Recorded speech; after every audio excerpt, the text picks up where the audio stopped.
বেশি না, আজ থেকে 50 বছর আগে চীন বাংলাদেশ থেকেও গরিব ছিল। চীনের বেশিরভাগ মানুষেরা ঠিকমতো খেতেও পারতো না।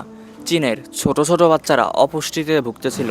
তাদের কাছে পরার মতো পোশাকও ছিল না। সেই জায়গা থেকে চীন উঠে দাঁড়িয়েছে, আর এমনভাবে উঠে দাঁড়িয়েছে যে আজকের সময় আমেরিকাও চীনকে ভয় পায়। চীনের উন্নতির পিছনে মূলত অনেকগুলা কারণ আছে, কিন্তু আজকের ভিডিওতে আমি 3টা গুরুত্বপূর্ণ কারণের কথা বলবো। প্রথমে আছে ইকোনমিক রিফর্ম।